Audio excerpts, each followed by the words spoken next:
Having been involved in the provision of specialist solutions for waste management and renewable energy for over 30 years, I know that the planet can no longer afford to use waste disposal systems that recover only a fraction of the valuable resources contained in waste. Neither can we continue to produce massive quantities of potent greenhouse gases from landfills. In the 1960s, I spent 2 years on Fletcher's ice island T3 at the North Pole. It was one of at least 5 ice islands estimated to be around 2,000 years old. All are now gone, broken away from the pack ice to float into the North Atlantic and melt. This experience at the North Pole, working with oceanographers, atmospheric scientists and geologists, coupled with a life of substantive experience in construction, agriculture, oceanography, navigation, aviation and blue water sailing, has driven the 17 years' work by a dedicated team that is represented in the Global Olivine technology. Global Olivine's collective ambition has been to eliminate the massive impact man's waste has on our planet's environment, to turn waste into a resource and efficiently recover the energy that it inherently represents, to stop using our land and groundwater, our oceans and atmosphere as a dump, to stop the unnecessary global warming and resource wastage of our current waste management practices. The majority of the world's waste is dumped into and squandered in landfills, such as these shown in New Zealand. Not only is this wasting a valuable resource, it is having a significant and unnecessary impact on the environment. Landfills like these can be found in most any country in the world.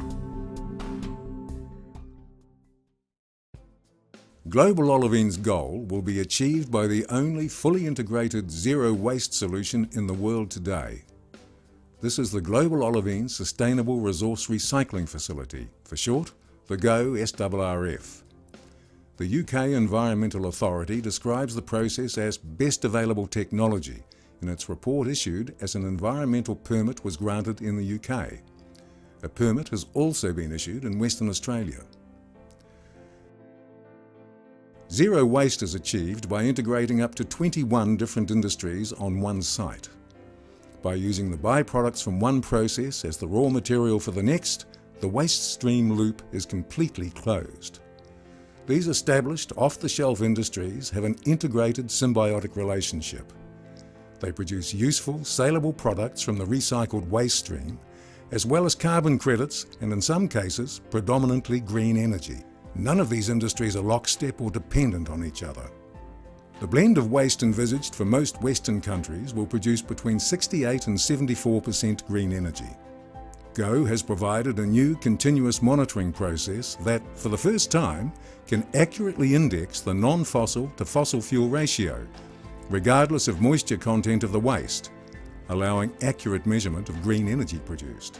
The plant will handle up to 2.15 million tonnes of waste, which will be comprised of municipal solid and industrial waste, sewage sludge, dangerous goods, recycled waste oil, recycled glass, recycled metals, whiteware, electrical and electronics equipment, contaminated soils, waste chemicals, biomass crops and residues, hospital waste, veterinary waste, tyres, creosoted railway sleepers and poles, gypsum board recycling, drums of cement stabilised chemicals, recycled plastics, plus the construction debris accepted and recycled at off-site transfer stations.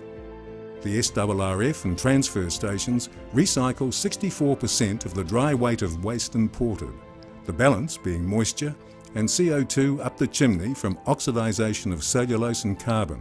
This includes 90% of construction debris delivered to the transfer stations being recycled there, with the remaining 10% delivered to the plant for treatment and further recycling.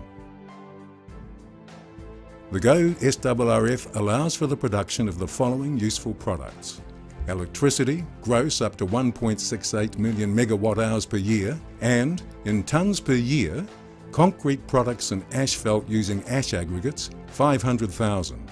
Pozzolanic high-grade cement additive, 10,500. Recovered ferrous metals into niche foundry products, 50,000.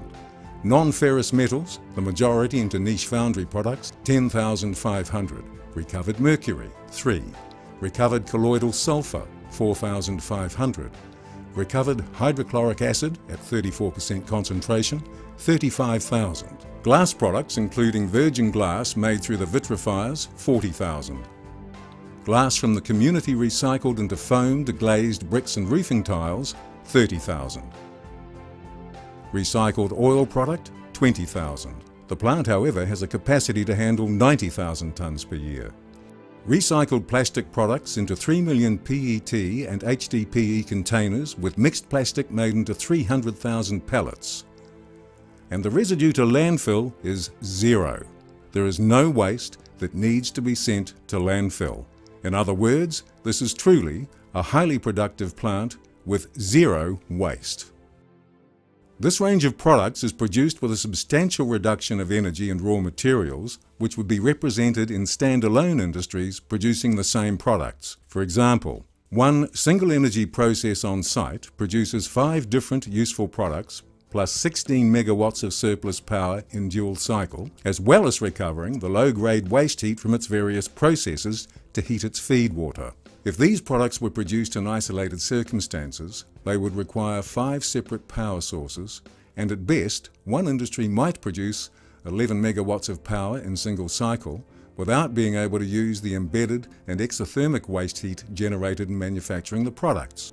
Consequently, the industrial park becomes a combined heat and power project with 31.4% electrical efficiency and a gross thermal efficiency of between 92.9 and 94%, fluctuating when its asphalt plant is in use. This reflects the mass energy balances of all the processes which emit to air through the gasifier, ultra-high temperature combustor and high temperature scrubber, then to the 2 on-site chimneys. The residual steam from the turbine is converted back to condensate in the cooling towers. In the event of an Srrf choosing to desalinate water, up to 123,000 tonnes of high-quality fresh water per day can easily be produced by multiple effect distillation, or MED. In lieu of using cooling towers, there is only a small loss of electrical generation from loss of energy at the back end of the turbine rotor. In water-short areas, a reverse osmosis plant can be used to modulate power export if required. This water is more expensive and has a lower quality than MED, but when blended and passed through a calcine bed, produces an excellent potable water supply. The operating hours of the on-site industries are organised where possible to utilise off-peak power during their daily duty periods. The use of low-cost embedded energy for these on-site industries provides a major competitive advantage. None of these industries are lockstep with each other, and in most instances, the plant is designed with 3 days of material storage. The plant design accommodates ongoing maintenance without disrupting contracted performance targets. Duplication of functions allows online maintenance of most of them. The maintenance of boilers and baghouses is ongoing, as there is a spare of each. They can be replaced in a few hours to allow scheduled or unscheduled maintenance. The power station is an N-1 design, which makes power generation extremely reliable and robust. This term in the generation industry describes redundancy of equipment to allow maintenance without loss of production. The surplus capacity enabling this feature makes megavar correction and grid support a major feature of the plant. It produces up to 1.58 million megawatt hours of power per year for export and uses 308,000 megawatt hours in its byproduct industries. However, its own industries use up to 20% of this power at non-peak times of the day. This power is reticulated on site on a 22 kV private ring main. This ring main may be extended to near neighbours, who then benefit from the continued power supply in the event of grid failure, at which point the plant reduces power generation and moves to island mode. Embedded generation minimises line losses with a subsequent contribution to energy efficiency.